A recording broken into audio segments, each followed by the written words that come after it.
রাঙ্গুনিয়ার আহমদিয়া আজিজুল উলুম মাদ্রাসার এই কক্ষেই শিশুদের উপর নির্যাতন চালাতো নাসির উদ্দিন। বলাৎকারের জন্য এক এক রাতে ডেকে নিত এক একজনকে। প্রায় ২ বছর ধরেই চলছে বিকৃত রুচির এ শিক্ষকের অপকর্ম। যৌন নির্যাতন সহ্য করতে না পেরে কয়েকজন শিশু পালিয়ে গিয়ে অভিভাবকদের জানালে ফাঁস হয় ঘটনা।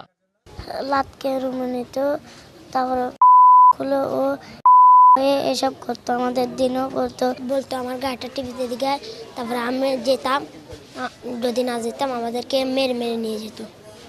তারপরে উনি আমাদেরকে এরকম খারাপ কাজ করতো। ছেলেটাকে ওখানে রাত্রে ঘুমে ১টার পরে একজনকে একজন করে তুলে নিয়ে যেত। আসামি পুলিশের কাছে সরাসরি স্বীকার গেছে যে আমি এই কাজে জড়িত।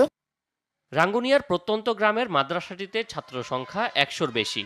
এর মধ্যে আবাসিক শিক্ষার্থী ২৫ জন, যাদের বেশিরভাগই এতিম ও দরিদ্র পরিবারের। তাই শিক্ষক নাসিরের বিকৃত লালসার শিকার হলেও প্রতিবাদ করতে পারত না তারা। ভুক্তভোগী শিশুদের দাবি, মাদ্রাসার অন্য শিক্ষকদের কাছে বিচার দিলেও ব্যবস্থা নেননি তারা। হুজুরা কিছু বলে নাই, আমরা বিচার দিছি। কয়বার বিচার দিচ্ছে?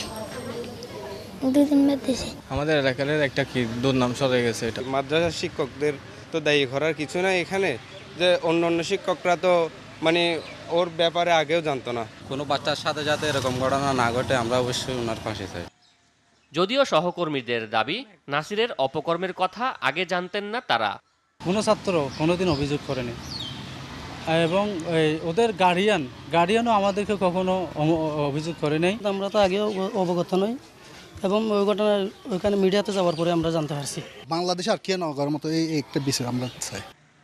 রাঙ্গুনিয়া থানা পুলিশ জানিয়েছে, অপকর্মের কথা স্বীকার করে মঙ্গলবার চট্টগ্রাম জুডিশিয়াল ম্যাজিস্ট্রেট আদালতে ১৬৪ ধারায় জবানবন্দি দিয়েছে নাসির।